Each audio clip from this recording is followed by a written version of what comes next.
Namaste. My name is Amog, and welcome to the Amog Astra podcast. Today, I have with me my friend Chaitanya, and we're going to discuss about history and historiography in India.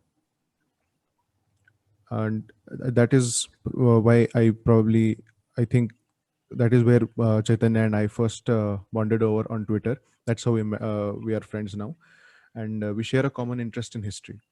And before I get directly into the topic, why don't you introduce yourself in a little bit, Chaitanya?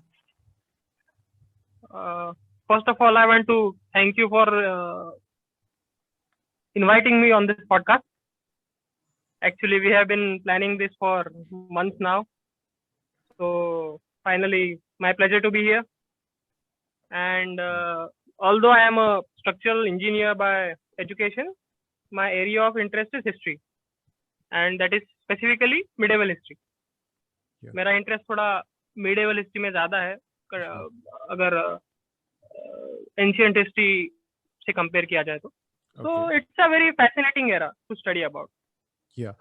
Whether it's the consistent invasions of India or Vijayanagara Empire or Maratha Empire specifically.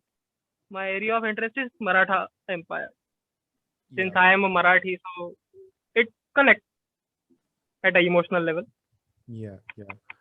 I mean, that was what I was going to ask you as my first question. In fact, that what got you interested in the history in the first place? So, because it's not your, like you said, it's not your what do you say, professional interest, right? So you work as an engineer, but you follow this as a hobby, and you're very passionate about it. So that's what I wanted to know. That what got you interested? Actually, I have inherited the love of history from my grandmother. Okay. My grandmother is a great lover of history. Nice. And she is the one who inculcated this habit of reading history in me. तो बचपन में कहानियां सुनाई जाती थी, वो habit धीरे धीरे बुक्स पढ़ने में कन्वर्ट हो गया. और एक बार जब वो हैबिट कन्वर्ट हो गया तो कैसे फ्लो में बह गए वो तो पता ही नहीं चला. It's usually like that. Once you get interested in something as a child, then you get flown with it. Sure. Yeah. And the reason I ask this is because we hear a lot of people say a lot of time that newer generation of our generation of youngsters, they've lost touch of history, they've lost a sense of history, and they don't understand what it is. So I guess what I'm asking is, why do you think people should know history? At least their own history, if not like very ancient and the history that is not directly connected with us. Why do you think we should know, say, for example, the history that they're directly closest related to? For example, the medieval history that you talked about, like you said, you talked about Maratha Empire. So why should people know that? History can provide context and perspective that no other subject can. जैसे कि असम में इतना problem चल रहा है NRC की वजह से. So what is the historical background to it? True. What happened in the last century that Assam is so seething right now? Or why Hampi is in ruins? That is the Vijayanagara, that was the second largest metropolis in the world in 1500. Now is in ruins. So why it is so? Second largest in the world, you say? Second largest in the world. Wow. In the beginning of 1500, it was the second largest metropolis in the world. या फिर if we look at the northern upper Gangetic belt, so why there is no as grand and as old temple as Brihadeshwara temple in Tanjore in the northern Gangetic belt? Yeah. What exactly happened there? It can answer such questions. Yeah. It can answer many complex socio-political problems of contemporary era as well. Okay. Yeah. Makes sense. Yeah. Yeah, and let's discuss about a few things that you just mentioned right now. Okay, so because I don't know if this was mentioned in our history textbooks or at one point or the other, I'm not sure, but I did not know that Vijayanagar was the second largest metropolis in the world in the early. Actually, even I came across this info on Twitter only. Okay. So yeah, I has a tweet graph about it, that how different cities were the biggest in different eras. And it was a relative map So in beginning of 1500s, Vijayanagara was the second largest metropolis. I think it was behind Beijing. I'm not sure, but it was Okay. Beijing that was on the first position. Okay. Are you So talking it's about this very in terms of population or fascinating GDP? that as a population, Okay. Okay. in terms of population. Yeah. So it's a very fascinating thing that Vijayanagara must be only city that has dropped off the radar Yeah. in Yeah. last 1,000 years. Yeah. If we look at the different great cities of the world, Yeah. so it's a very people should learn that Sure. Yeah. why it is so. Yeah, and what disappoints me the most, and I guess what saddens me the most about this is there is very limited discussion about Vijayanagar Empire. I mean, of course, as we proceed, we'll talk more about Vijayanagar Empire. But I'll tell you how I know Vijayanagar. It was mentioned in, I think, some high school history textbook of mine, and why I know Vijayanagar Empire is because of that cartoon of Tenali Rama. It was Yes, during the reign of Krishna Dev that is Raya. Rama. Yeah, Yeah, so that is the only reason actually, I've seen it's Vijayanagar being it's discussed among people who don't study history as a part of it. Why do you think this is a problem? it's true. It's true that Maratha Empire has got more due from the right-wing historians than Vijayanagara Empire. That's a fact. Okay. Marathas are discussed much more in discourse than Mhm. Vijayanagara. Yeah, yeah. And Why do I'm you think saying that is? saying this as Maratha history lover. Okay, okay. Why do you think That's that because is? Marathas are sorry. Why do you think that is? I mean, that is the case that Vijayanagar is discussed more than Maratha I Empire. think it is so because Marathas have taken upon the Mughals, and Okay. Mughals are seen as one of the grandest empires of subcontinent in last 1,000 years. Okay. So the credit of dismantling Mughals goes to the Marathas. So that's why maybe Marathas are much more into the discourse of the right. Okay. While Vijayanagara is much more older than the Marathas, and it did face many formidable rivals like Mhm. the Deccan Sultanates, Bahmani Empire, Yeah. or the successors of Bahmani empires like Nizam Shahi of Ahmednagar or Adil Shahi of Bijapur or Qutub Shahi of Golconda. Yeah. But they are much older than Marathas, that is 200, 300 years. Yeah. So maybe that's why they are not as mentioned or as prominent in the right, specifically right-wing discourse than Mhm. Marathas. Okay. And it's unfair. Vijayanagara Empire should get its due Sure. Yeah, I mean as much as that's for Maratha. sure. That's definitely for sure. I mean, because if I remember right, Vijayanagar Empire fell after the 1565 battle, right? The Battle of Talikota. It greatly weakened in 1565. Yeah, It yeah. did not collapse in 1565. Okay, They continued to rule from southern regions. okay, okay. Yeah. Even three of their nayaks got too powerful for the central authority to control. So Mhm. that's how it disintegrated. Yeah, yeah. And I think I also heard it somewhere that it I think could. they ruled from Penikonda. After the Vijayanagara was destroyed, Mhm. Penikonda was the place where they ruled. Okay, okay, okay. And these were the remnants of Vijayanagara Empire, which Adil Shah was consistently invading in the beginning of 17th century. Okay. And Shahaji Raje Bhosle, that is Shivaji Maharaj's father, was sent to one of such expeditions. That is the expedition of Jinji in 1648, 1647. Okay. Really. Yeah, yeah. Because I So, yeah. remember hearing it somewhere that it could be said that Marathas were in a way successor states of Vijayanagar Empire. So I mean that's probably why, I mean, like you mentioned that Shahaji Raje was sent In to. the grand Hindu narrative, it can be. Okay, okay.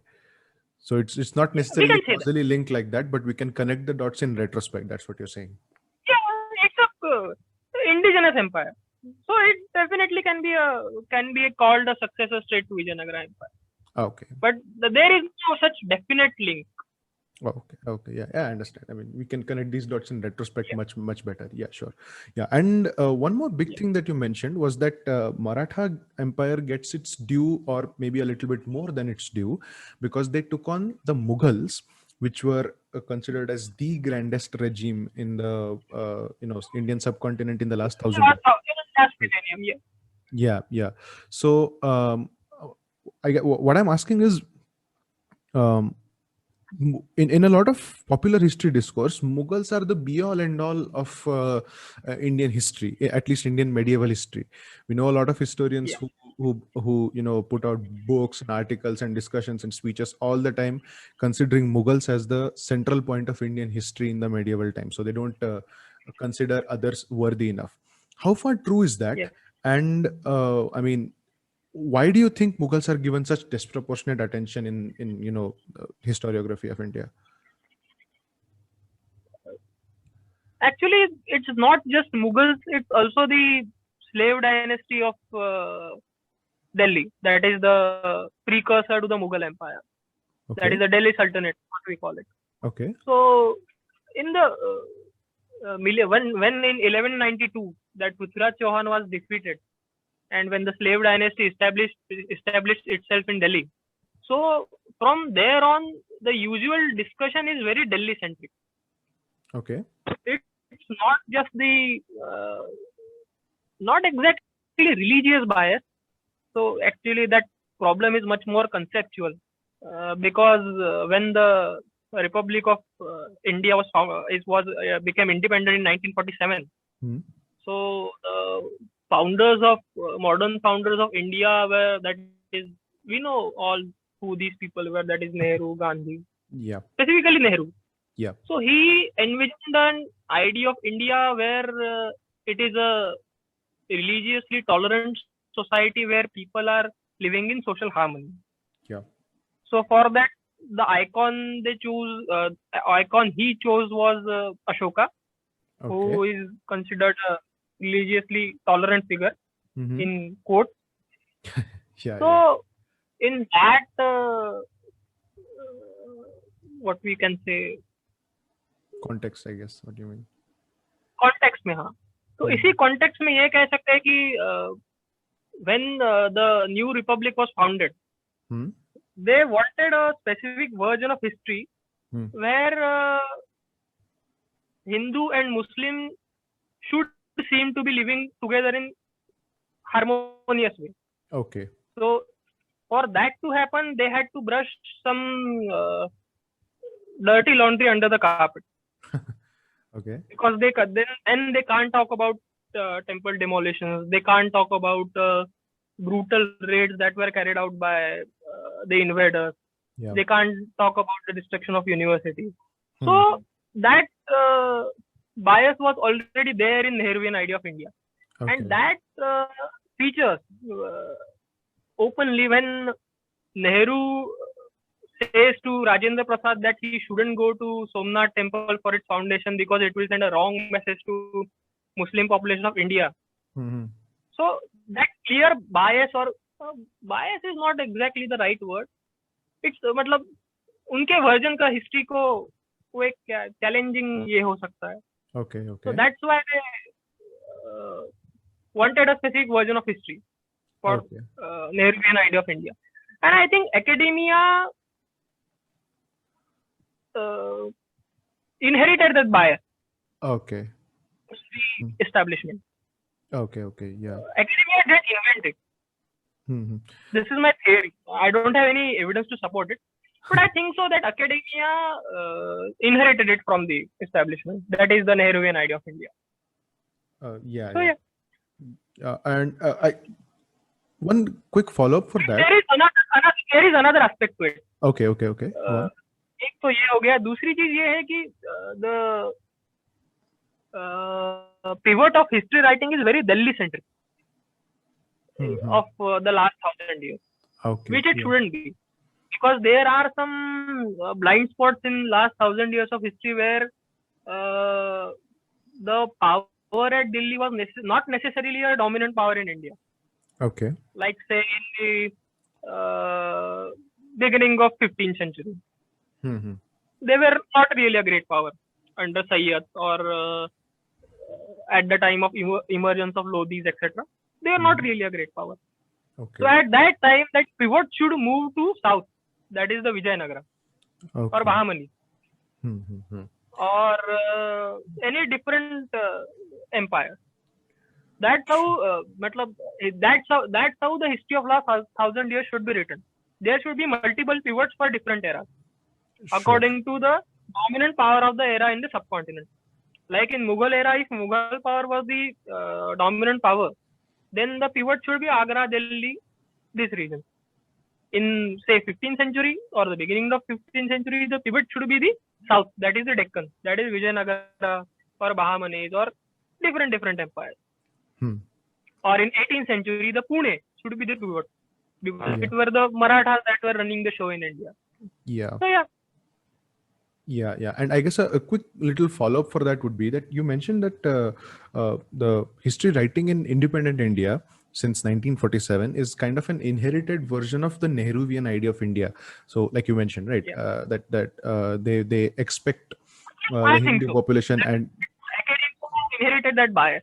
Sure. Yeah. So, I mean, I understand what you're saying. So, if I'm getting it right, you're saying that they tried to project as if the Hindu population and Muslim population should be living together in harmony. That's the Nehruvian idea of India. But the problem with this narrative is it does not reflect ground reality. We'll come to that. Yeah, sure. I mean, because what I'm trying to ask here right now is that were there any other ideas that challenged the Nehruvian idea of India? Because we clearly see that this is a strand of idea that was inherited, but were there any others that were pushed out of academia at that time? The right-wing narrative of India, that is, this is a what we call it. India is subcontinent, or India is joined by sacred geography. Okay. Right, so, usually talks about sacred geography. Yeah. So Savarkarite idea of India. So I think Sanjeev Sanyal also talks about it. Okay. Yeah. Often in his talks. Yeah. So it would be kind of a Savarkarite idea of India, right? So he talks about right-wing narrative used to be there to challenge the Nehruvian idea of India. Okay. Before independence, but after independence, I think it got lost. Yeah, I mean the political powers hold the sway there, right? So right, it makes sense. Produce as many competent academics as it should. So it got lost. Yeah, I understand that. Yeah, and so now we can get back to what you were saying about why the Nehruvian idea of India probably isn't reflective of the on-ground realities in India. Yeah. So, I mean, I would like you to continue on that. Because इसमें एक चीज ऐसी है कि Nehruvian idea of India likes to project that Hindu and Muslim should live in harmony, or this is the practice of last millennia, that is Ganga Jamuni Tehzeeb is what they call it. Yeah, but we hear that. There are too many skeletons in the closet that can't be hidden. Temple destruction का जो पूरा documented data है in historical documents, like many Muslim historians or historiographers talk about it. So it can't be suppressed for long. Sure. And also there is a thing which I believe exists in our society, that is community consciousness, which what I call it. Okay. So what is community consciousness is, generally we tend to have different stories about ancient heroes and icons of our history in our community, that our elders tell stories about different heroes of different eras. Like your grandmother tells you about Maharana Pratap, or your father tells you about Chhatrapati Shivaji, or some of your acquaintance tell you about Rani Chennamma or some other hero. So we keep hearing these stories in our surroundings, and it totally contradicts with what we hear in school. Yeah. We observe that so much, and it creates such issues, because I remember when we were in school, we used to study all of this history, and sometimes used to tell it to our parents that this is what we're reading and all whatnot. And they used to say that it's wrong, but if you want to score marks, then write what it is in the textbook, but this is actually not right. So that's what we were told. I mean, I'm not sure if you faced the same situation, but this is what it would go Yeah, like. actually, this is one of the reasons I think the right has risen rapidly in India in last 1 or 2 decades or so, Yeah. because the experience of people got corroborated as the mainstream, as the social media became more and more powerful. That we used to hear different versions of history in our community and learn totally different in schools. But when we got on social media, and since that this flow of information got decentralized, Yeah. so we see many of people talking about it on social media, putting alternate versions of history.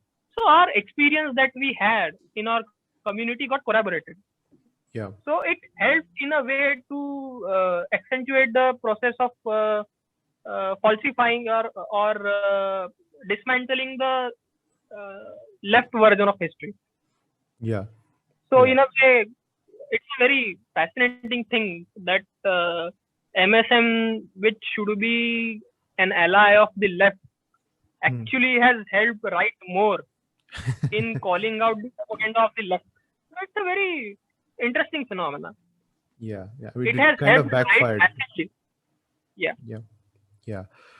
And yeah, so you mentioned a key phrase that I kind of like this phrase, that left historians um, influence the way history is written in India. So could you uh, ki- probably kind of give examples of how a kind of a Marxist bias affected the history writing in India? So there's a fact, and how did Marxists perceive that or propagate that in our history, and which was caught later on, because we have several examples that we know from the recent Ram Janmabhoomi case, but that was Yeah.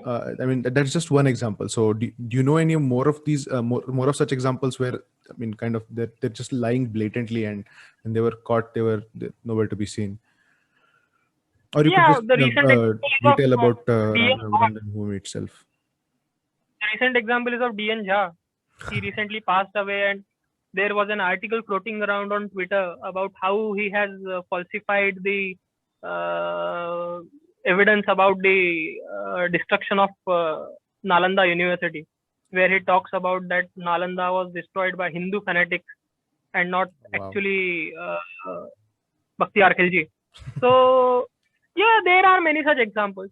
And left usually does that. Whenever they see any right-wing narrative sprouting up, they use all their might to destroy it. Like I remember reading in Denino's book that Irfan Habib wrote a paper on Saraswati in 2003 or 2004, that how Saraswati River is a myth and creation of imagination of people, and it's not actually real. Or Romila Thapar associating Saraswati River with Himland River in Afghanistan, or some historian talking about Ayodhya being in Afghanistan. So yeah, they usually keep doing this golmol stuff. There are plenty of such examples. Yeah, and I mean, when they're proven wrong, I mean, we don't see them usually, They, coming out and accepting that, okay, we were wrong. And they And there is one peculiar thing about left ecosystem, that if they found out there is some competent right-wing author exists, they usually just blindside him. They do not give him any attention. yeah, I guess we saw this with a That's few people, right? yeah. We have example of Venkat Dhulipalla, Mm-hmm. as we have heard from many people that they usually do not discuss his book or do not want to engage with his scholarship. Yeah. At least that's what I have heard. Yeah, I mean, it's peak intellectual cowardice at that point. I mean, even they sometimes even refuse to take, I think, Shrikant Talagiri's book also seriously, Yeah. right? I mean, Yeah, they call me he's a banker and he's not really a serious academician and all that stuff.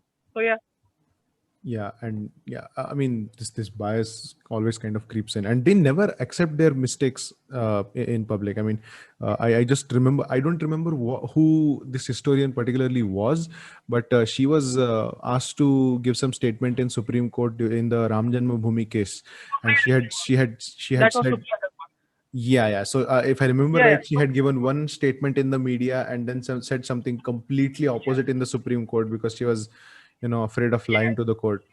So I mean, that's how it goes, तो and वहाँ पे affidavit देना पड़ता है.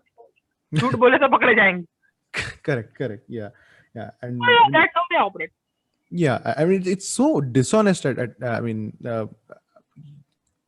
first of all, And there is, yeah, you were saying. I want to say more on this. Actually, there is a lot of debate that goes on Twitter about how right wing should approach historiography or building its narrative.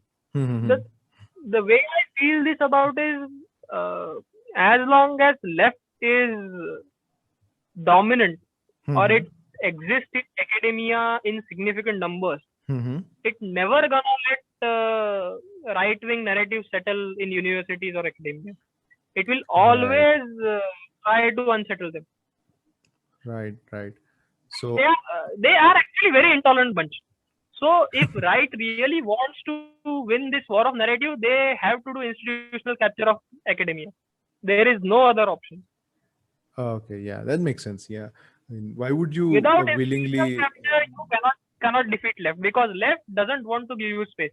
Correct. Why would you give a space willingly to a person who is directly opposed to you? Right? Never gonna relent you any kind of charity about this. Yeah, so people shouldn't be delusional about this. That we can build a healthy atmosphere in universities where left and right exist peacefully together. It can't.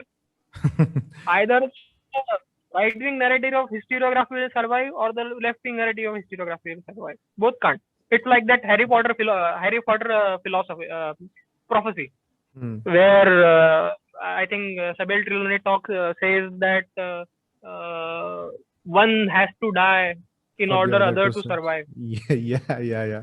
It's a very good example. Yeah, I couldn't think of that. True. Yeah, but what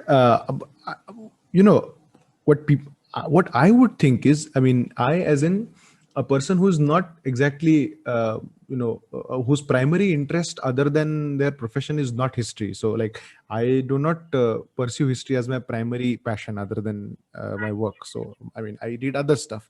I still listen to a lot of history, but I don't follow it as my first area of interest. So a question for people like us is, so if the right version of history and the left version of history cannot coexist in universities, so doesn't objectivity in history suffer that way? Because if you're all about the narrative, and don't get me wrong, I know that narratives are important, most certainly they are important, and most of the primary school history is about nation building and not necessarily being objectively right. But when you're talking about scholarly history in universities, so doesn't objectivity suffer when you talk about this in terms of left and right? It might. So I mean, why would we willingly trade integrity for kind of a partisan way in which to portray history? Actually, it's not that we should trade objectivity for narrative. Okay. We should approach history in a fair manner. Okay. That's what the right should do.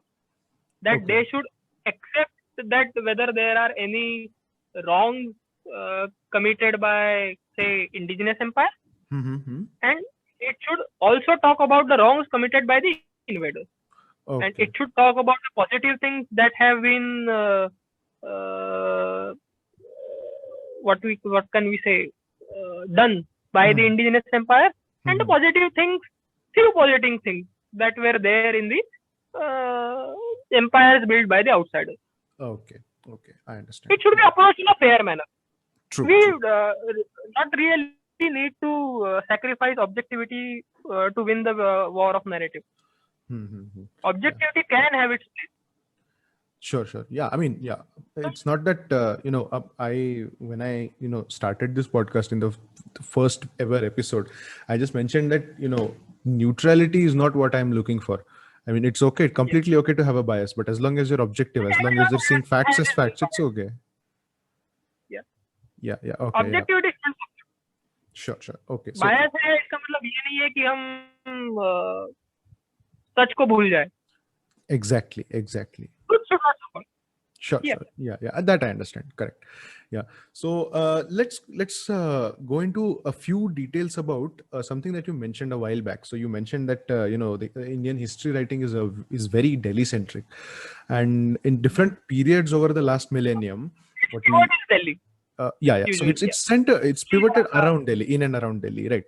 So what are different empires that were outside Delhi that came in the center stage? So for example, you mentioned in the very beginning about Assamese Empire, and then about the Vijayanagar Empire, then Maratha Empire, even the Sikh Empire was there in the later stages.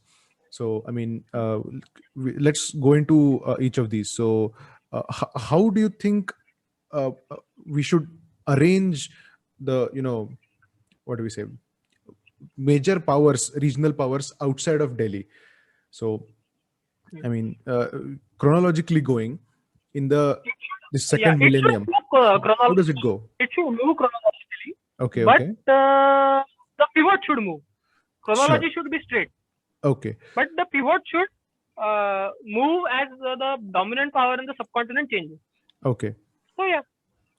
So that's how. Let's just start, because what I was thinking was, I consider myself as they're reasonably informed in history, not very well, but not very badly as well. So if you don't mind, let's just start in the second millennium from the start. So in the very first 11th century or something, Islamic invasions had started in India, but they hadn't taken the center stage, right? So there were still powers in the northern India which were fighting. For example, like you mentioned, in the 12th century, it was when Prithviraj Chauhan was defeated, and then outsiders were able to. Yeah, and outsiders were able to come in. So till then, the focus was kind of outside Delhi. It was still not Delhi. Hello? So yeah, we can talk about the different dynasties in central India. That is the Chandelas and Parmars, or the Cholas in the south. These different dynasties could be talked in much more detail. Or the later Chalukyas. They were a powerful dynasty in I think 10th to 12th century. I think those were Chalukyas of Kalyani, and the earlier were the Chalukyas of Badami. So yeah, and even when you talk about, say, some later second half of the second millennium, if you might, so the primary powers that were challenging to the Mughals, I think came in 1525. Is that right? 1521 or 1525, something around that. 1526 actually. Yeah. Okay. Because Babur ruled for 4 years and he died in 1530. Okay. And Humayun ruled for another decade. Then Sher Shah Suri unseated him, and he came back 15 years later. I think in 1554, 1555, when the second after capturing Delhi, he died within 6 months of capturing Delhi, and then the second battle of Panipat took place. So yeah. So that was still where the this thing was, Mughal Empire was still consolidated in the north. And after that, of course, Akbar came, and his rule is considered to be like one of the greatest rules in the subcontinent. But then after that, a major challenge to them came from the Marathas. Correct. Yeah. And Marathas, I mean, could you briefly tell them how the focus shifted from Delhi to Pune in the 17th and 18th century? I mean, what exactly led to the downfall of the Mughal Empire after, say, Aurangzeb? Because Aurangzeb is considered to be this greatest, the person who ruled at the at the peak of the Mughal Empire. He ruled at the peak, right? And he was, after his death, the empire kind of disintegrated. So I guess we could talk a little bit about that. The obvious reason for the fall of the Mughals was the 27-year war that they fought with the Marathas. Okay, so this was from 1680 to 1707. 1681 to 1707. Okay. 1707, 1708. all through these 27-28 years, Aurangzeb was in Deccan, Okay. and he was fighting a bloody war with Marathas. Okay. He also fought a brief war with Adil Shah of Bijapur and Qutub Shah of Golconda, but he conquered both of those kingdoms in a matter of years, that is 1 or 2 years, in 1686, 1687. Actually, the campaign began with the invasion of the Maratha Empire Okay. in 1681, 1682, because a crown prince of Aurangzeb named Akbar has rebelled against Aurangzeb, and he has come to take refuge with the Marathas. Okay. So Aurangzeb came with an army of 5 lakh, 6 lakh, that is the usual numbers given, to Deccan. Huge And number. first, the first thrust was upon the Marathas. Okay. But since he wasn't able to make any significant gains against the Marathas, so then he in 1685-86 moved on to the Bijapur. He conquered Bijapur in a matter of 1 or 2 years. Then he moved on to Golconda. He conquered Golconda, and then again in 1687-88 he turned his attention to the Marathas. Okay. And then Chhatrapati Sambhaji was captured. He was murdered brutally by Aurangzeb. Yep. And then the war was carried forward by Rajaram. And under Rajaram, that Santaji and Dhanaji really came to the fore, and they harassed the Mughal armies throughout the Deccan. Yeah. So the prime issue with this war was it dragged on for too long. Okay. And it was a heavy strain on Mughal coffers. That is, Mughals' treasury was drained because of such a long war. Yeah. And the another thing was, since Aurangzeb was in Deccan for so long, and the different Mansabdars were ruling in the different subas of northern India, they become too powerful for a central authority to control after a time period. Yeah. So when his successor, that is Shah Alam, came to power, so many of the Mansabdars have become too powerful.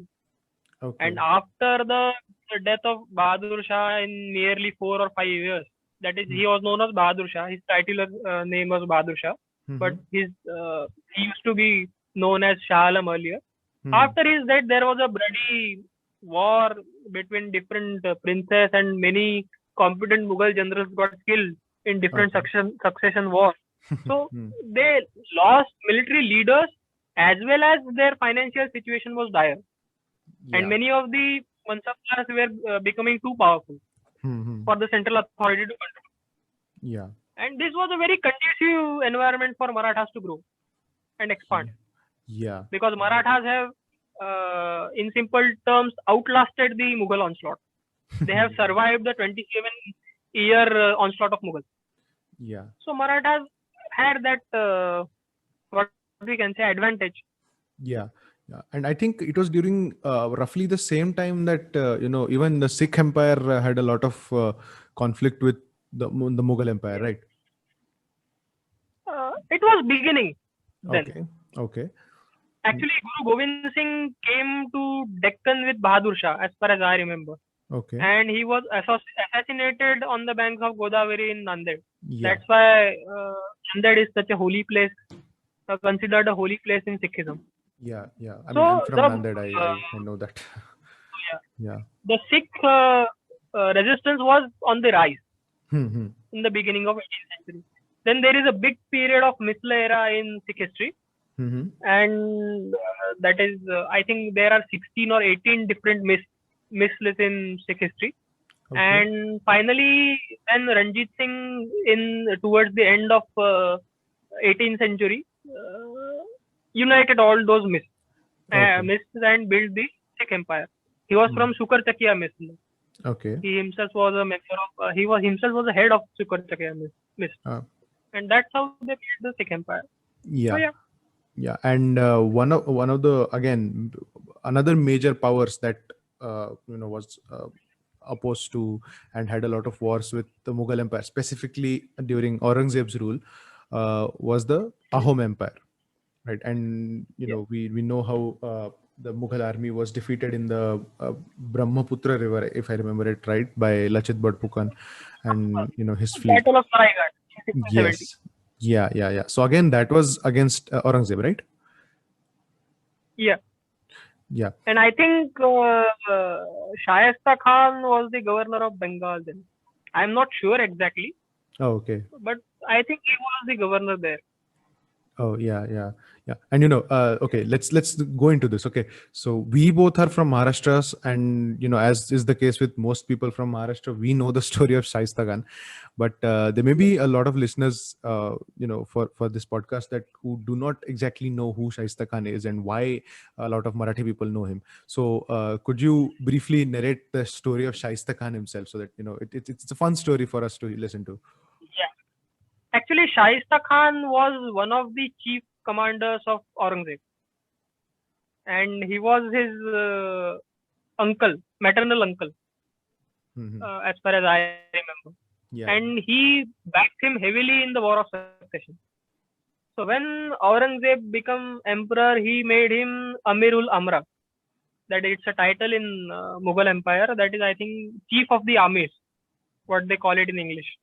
So he became Amirul Amra, and Chhatrapati Shivaji by that time was proving to be quite a nuisance. So he sent Shaista Khan to invade Chhatrapati Shivaji's kingdom in 1661, I believe.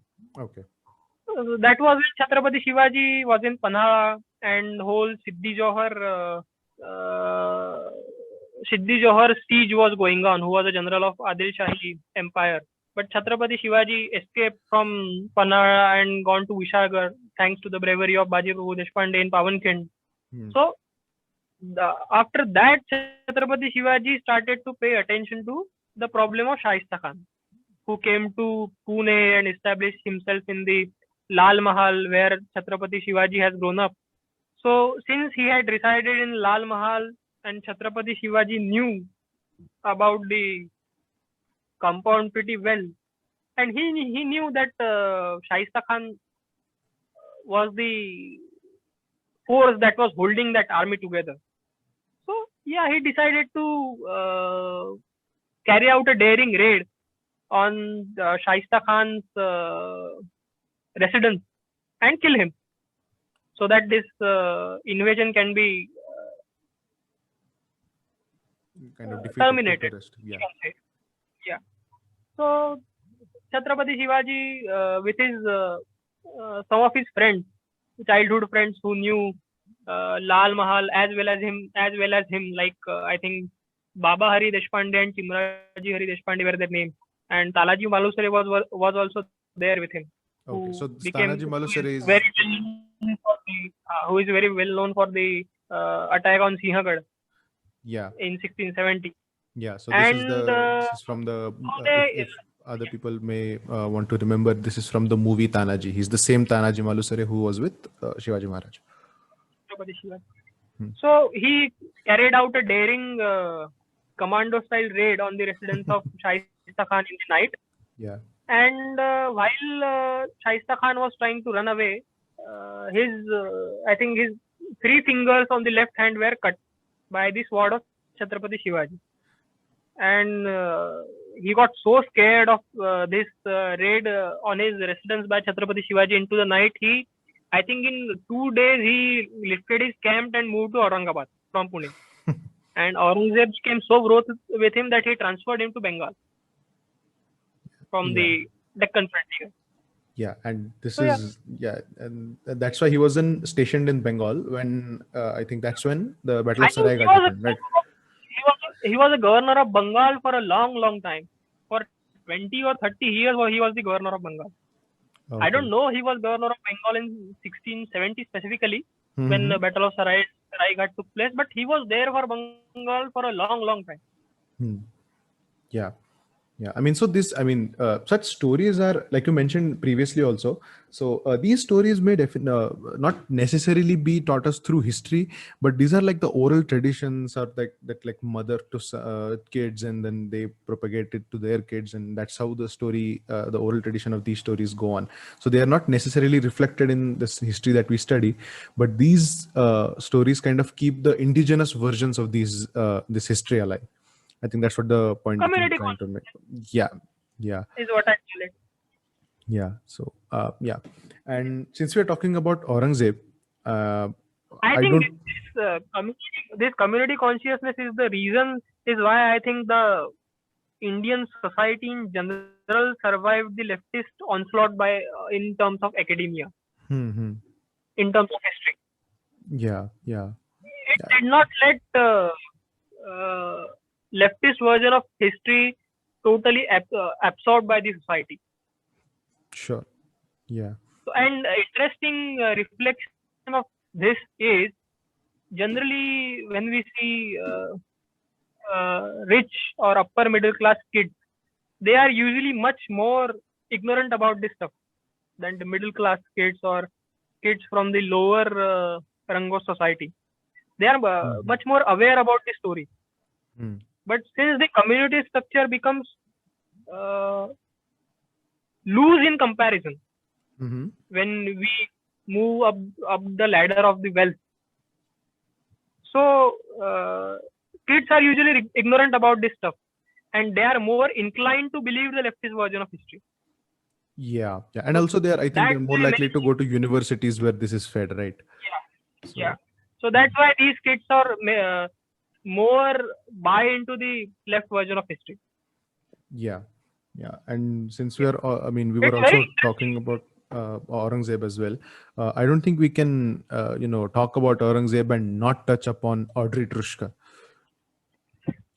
And I mean, She she is a is. clown, man. मतलब, her scholarship is crude, basically. Yeah. Yeah.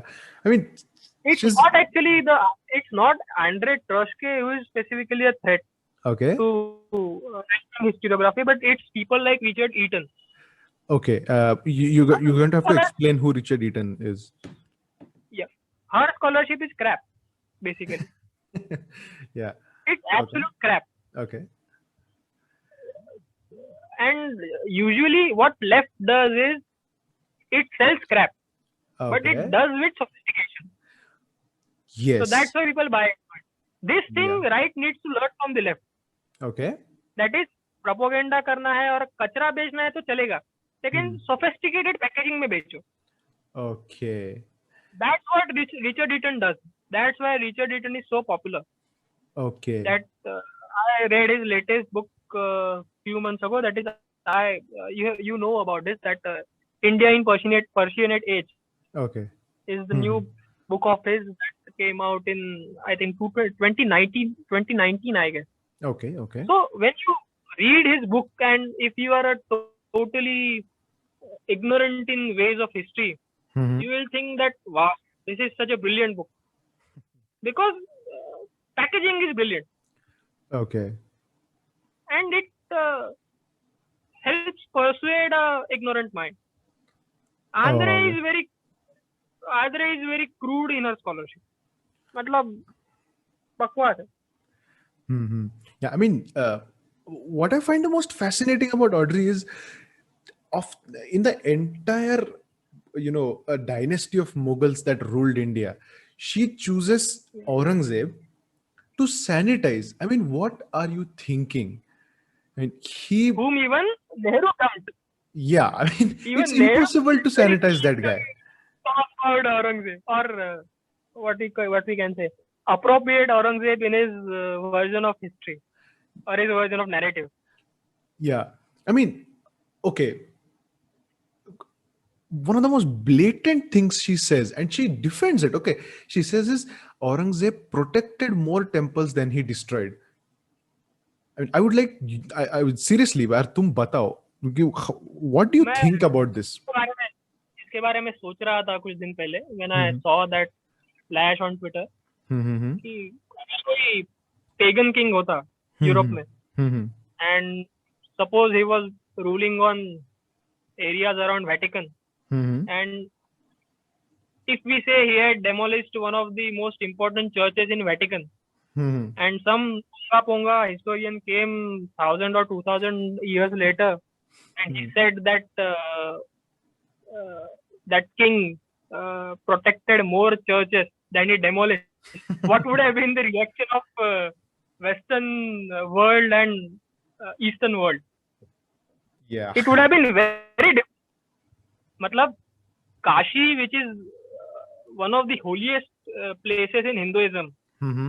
and Aurangzeb demolished the temple there, Yeah. and still an academic from the West has the audacity to say that Aurangzeb protected more temple than he demolished, and people buy into it.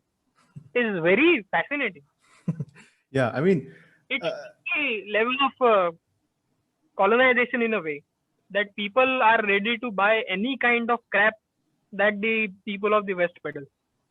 yeah. I mean, you know, it's fascinating that people term this particular thing as colonization, because it works in such similar fashion to colonization. You know, they come to your place and they pretend to be more sophisticated than you are, maybe because they're technologically kind of superior, because that's how colonialism kind of entered India, right? So they came initially as a trading company, and then they started encroaching, and then they, I mean, we know how it went. So they were stronger in military because of some technology, and then they slowly conquered the entire continent. And that's how this history is working. I mean, this is wrong history is working, obviously, that they're more sophisticated than you. They pretend that they are better than you at that, even though they're, I mean, it's just impossible to even imagine that Aurangzeb would protect even one temple.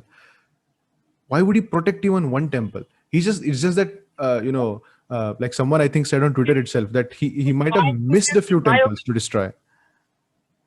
In my opinion, it doesn't matter how many temples he destroyed. It's enough that he destroyed the temple in Kashi. Okay. Yeah. Which is one of the most holiest places in Hinduism. Yeah. Also Mathura. Mathura is another such example. तो अगर कल जाके कोई Vatican में सबसे important church गिरा दे और उसे अगर कोई आके हकीकत बात बोले कि नहीं नहीं ये तो ग्रेट किंग था and he wasn't really the enemy of Hindus, so who would buy into it? Yeah. No, I mean, if you say, you're saying, yeah, go on. Yeah, no, I was saying, if you say that, you're a fascist now. I mean, that's her reply to everyone essentially. Convenient label है. Labeling करने में क्या जाता है? Correct.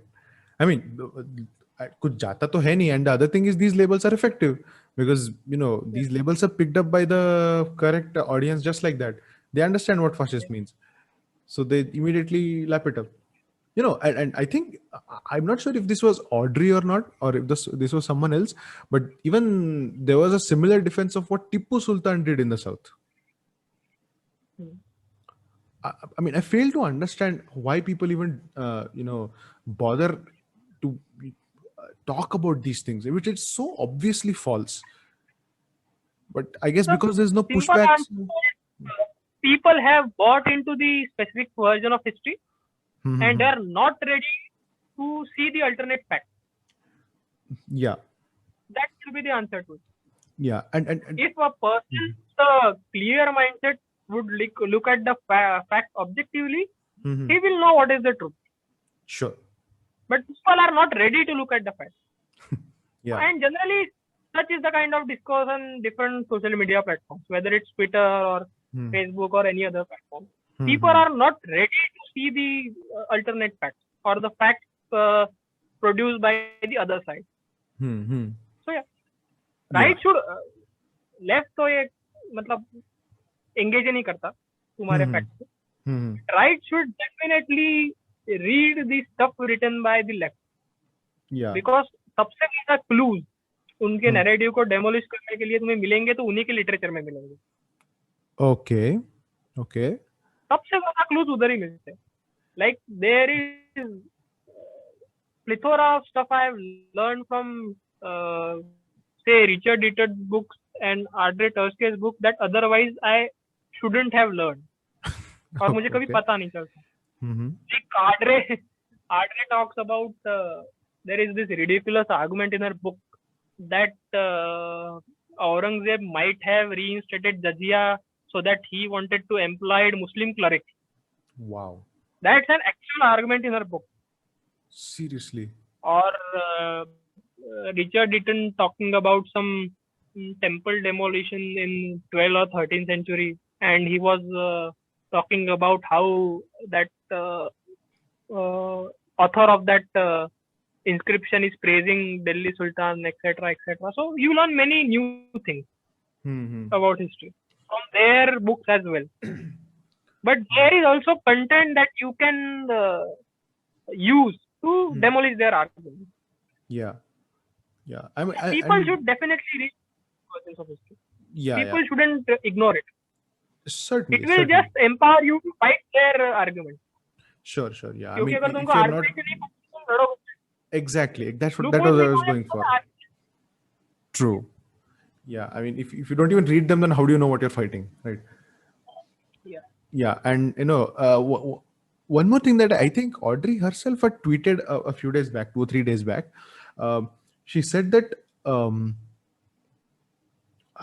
मैंने what exactly was that? That Hindutva historians don't debate me or something because they know that they are wrong or something like that. I mean, they are biased and something some similar. critically engaged with me. Yeah, critically engaged. I mean, that's so ridiculous because a lot of people who have challenged her. She had claimed to she may even be well versed in Sanskrit, I don't know, but she had said that she was good in Sanskrit, and then she was challenged by some actual expert in Sanskrit to have a what do you say, a comparison of translations, basically, of some texts, and some person had challenged her that you have translated this incorrectly, and she blocked this person and move on. I mean, if you're Block going के to, बाद yeah, I mean, if you अगर block ही करना है तो why do you even bother challenging other people for their versions of history? You don't really want to debate, and then these people are in the academia. So and I also remember, I think it was 2 years back. Sorry. एक minute, मैंने एक passage निकाल के रखा था order के book से Okay. Coat करने के लिए, show her level of scholarship. Okay. ठीक है. She is talking about that idea of Hindu being the colonial construct, and such a thing really did not exist in pre-colonial times, and there is no such grand Hindu identity, etc., etc. So just listen to this. Okay. In reality, and I quote, in reality, Aurangzeb pursued no overarching agenda vis-a-vis Hindus within his state. Okay. Hindus of the day often did not even label themselves as such, and rather prioritized a medley of regional, sectarian, and caste identities. For example, Rajput, Maratha, Brahmin, Vaishya. As many scholars have pointed out, the word Hindu is Persian, not Sanskrit, and only became commonly used self-referentially during British colonialism. The Mughals too emphasized difference between groups of Hindus. For example, Mahabat Khan, who led Mughal efforts in the Deccan for a short period in the early 1670s, preferred Rajputs and Hindus among the Mughal nobility, even while fighting the Marathas. In brackets, who apparently did not count as Hindu in this instance. Wow. Basically, what she is saying is Marathas did not count as Hindus in the perception of that era, according to her. Man, I'm sorry you had to read this. How can you read this and not laugh? I mean, it's amusing. What did Chhatrapati Shivaji Maharaj call his empire? Called it Hindavi Swarajya. Right? It's very funny. That's why I said her scholarship is absolute crap. It's the people like Richard Eaton who are much more sophisticated in the way they present their version of history, who are the real danger. Okay. Like Richard Eaton have gone on record to say that there might be much more temples destroyed in the Mughal era, but I haven't come across the evidence of more than 80 in the entire Mughal era. 80. वो बोलता है कि वो 80 बोलता है भाई. I mean, so such people are real danger.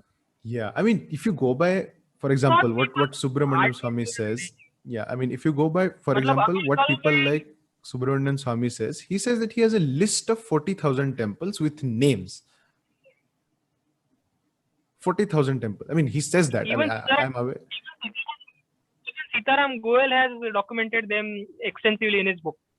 Okay. And even tomorrow some competent right-wing scholar comes up, he can demolish Ardre within the span of months or say a year. But if you want to demolish the arguments of people like Richard Eaton, it will need much more sophistication. Okay. It will need much more research. Because those, what we can say, writings are much more serious in nature. Okay. As compared to Ardre. Yeah. And how do you think there can be a pushback against these elements? I mean, yeah, these are very insidious people because they try to, quote the incorrect history in kind of attractive manners that they like you said, the books are very slick, they're well written, they're well marketed, so people kind of read those books. I mean, because if you search if you just search for medieval history books on Google, then the first few books that are prompted are written by these left historians. So, I mean, how do you think there can be pushback, and do you think it is possible to, quote unquote, set the narrative straight without the help of the government? Do you think it's possible? It can't be set up without the help of the government, one. Okay. And the other thing is, serious pushback cannot come as long as there is no rise of serious right-wing intelligentsia in the academia. As long as we do not carry out rigorous research and start pumping out some serious material, we cannot counter the left. Yeah. That's why I say institutional capture of the universities and academia is a must. Yeah. That's how you will produce competent historians and competent authors who can counter the works of these historians. और ये globally तभी project हो पाएगा तुम्हारा narrative जब तुम local war जीत जाओगे.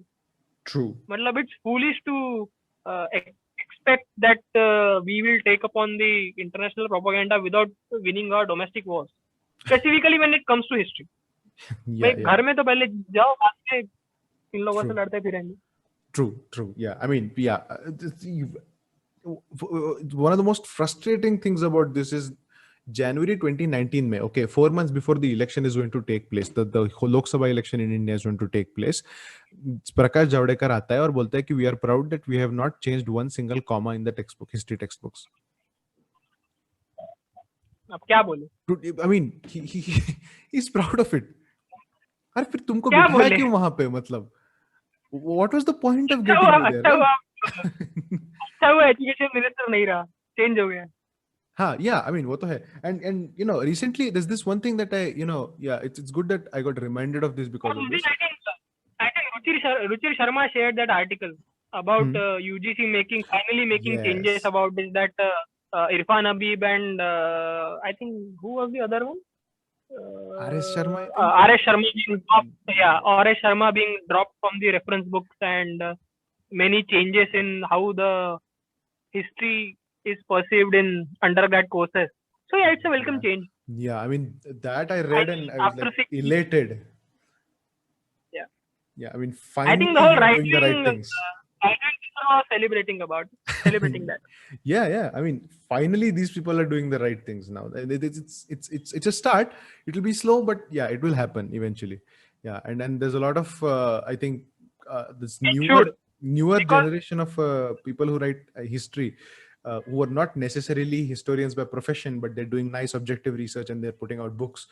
I just hope that the government finds a way to take their inputs into writing textbooks. So yeah, and you were saying something. I'm sorry. Actually, Marathi में तो बहुत हो रहा है. मतलब there are many competent authors coming up who are challenging the classical left version of history, and they are taking upon them head on. I come across many such researchers in recent times, and I am sure you have as well. Sure. Through Twitter and YouTube. Yeah. So yeah, it's a good beginning.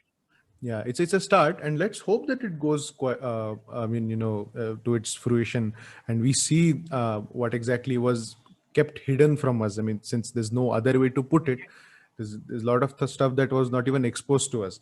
And I'm thinking, I mean, it's very common that people say that it was on purpose. They didn't want us to know our history, and that's why they did it. But now, it's good that it's happening, and let's see what happens in the future. And so I guess one of the final things that I want to ask you before before we end this is, as people who read history, okay, so we've discussed quite a bit upon how history is written and all of that, but say from the perspective of a person who is interested in history and who wants to read about it, okay, how do you suggest they start doing it? Because like you mentioned, that you should also read the left's version in addition to the right's version, because you at least need to know what the other side is saying, if at all you want to reply to them. So where do you think people should start? Say, for example, for medieval history, how would you suggest people to start reading history? One, people should start with the history of their region, Okay. and two, they should look for vernacular sources, Okay. because there is a pattern here. Mm-hmm. So if you look at Maratha history, Mm-hmm. there is abundance of material that is available in Marathi, Yeah. which is not exactly a left version of history, Okay. or the way it likes to paint it. Mm-hmm. So there are abundant sources in vernacular. And I have heard the same things about Rajput history as well, Mm-hmm. that there are plethora of sources about the history of the different dynasties. Yeah. So yeah, start with the vernacular, Mm-hmm. and then you can gradually start reading in English or in various different languages, or the so-called popular books that are marketed for different eras of history. So yeah, start with the vernacular. Okay. Okay, and then slowly It is the best work option, your way in my around to the national, so other I regions in can say India. this from the experience of Maratha Empire and whole Marathi history that is written in Marathi. The history of Maratha that is written in Marathi. इस experience से बोल सकते हैं कि Yeah. Vernacular में ढूंढो. Correct. English में तो you are be hard to find. ऐसा नहीं Yeah. है कि नहीं मिलेंगे, अब तो सोर्सेस आ गए हैं. मतलब Mm-hmm. here there are new 2 or 3 great books are coming out about various eras of history Yeah. Yeah. for the right. Mm-hmm. Yeah. तो वो तो पढ़ ही सकते हैं, लेकिन वर्नाकुलर में भी अगर कुछ मिला तो पढ़ना चाहिए. Sure. Sure. Yeah. Yeah, so I guess it's a great tip. And just as a general thing that I would say from my own side is that don't go by the popular portrayals in the media that you see. Media as in not just news media. I mean, they don't discuss history really, but for example, movies or TV series. I mean, it's difficult for them to not dramatize things in order to sell, right? So and a lot of times what we see happening is that history is bent around the corners in that way. I mean, yeah, and they market it kind of like a historical movie, but they're not. Like, we know there's several movies, like I've not watched Bajirao Mastani, but I've heard from a lot of people that it is historically very inaccurate. Then similar for I think Padmavat as well. So I mean, these are historical. What I would say about Bajirao Mastani is it's a great spectacle, but it's as much historically inaccurate. Yeah. देखने के लिए बहुत मतलब cinematography is top notch. मतलब देखने में मजा आएगा. अच्छा. But अब history पे यार it's waste of time to debate when it comes to accuracy of movie. Yeah. I mean, I know it's a very common sense thing that don't rely on movies. Yeah, I know, I understand. But what happens is, because of this, there's this. But they help in a way to popularize that specific era or that specific person. Correct. So yeah, we can always bet. Yeah, but what I'm trying to. Yeah, but what I'm trying to say is that for people who are not really very interested in history, who watch these movies just as movies, so what happens is these people carry those notions that they see in these movies home with them. So it's I mean, when you watch these movies, you don't get the real history, right? So and then you watch the movies, and some people, kind of movies and the characters linger in their heads in the way that they were shown in the movies. So, and they may be very inaccurate at times, so they kind of carry the wrong notion. So that's what I was getting at. I mean, it's something that even your parents say to you, that it's a movie, it's not real. We get that. But the issue is that bias kind of takes seed in your head, and it may color the way you see history. So maybe go in with the mindset that दोनों है, it's positives not भी है, history. Negatives भी है, depends on how you look at it. Correct. Yeah. I guess I'm at the end of all the questions that I had for you. Yeah, pretty much at the end. So, but in any way, in any case, this is a great chat. I hope that we will be able to do more of these discussions again and again, because you are a Marathi person, I am a Marathi person, and there has to be a discussion about Maratha Empire at some point or the other. Definitely. Yeah, I would look forward to. Yeah, so there, I mean, I'll be more than happy to host you at any time. We'll discuss some. We can talk about Maratha history for hours and hours and hours. Yeah, and It's I think we'll make sure to. Yeah, we will make sure to discuss it in English or at the most Hindi, because what I personally feel is that a lot of Marathi people are already aware, but people outside Maharashtra may not exactly be aware of why this is a very pivotal point in the history of India. So probably we'll do that in the future. Definitely. Yeah, and maybe we could also discuss about certain authors specifically. Like we touched upon Audrey, but it was barely like scraping the surface. I guess if we just discuss Audrey, it would be an entire 2-hour episode. अभी एक separate podcast करेंगे कि what is exactly wrong with her book, और क्या क्या गलत है book में, डिफरेंट सोर्सेस से कोरैबोरेट करके, जैसे कि आज अनीश गोखले ने ग्रेट थ्रेड डाला था, comparing it with books of Jadunath सरकार एंड वासिरे आलमगिरी. तो ऐसा कुछ डेफिनेटली किया जा सकता है. Yeah.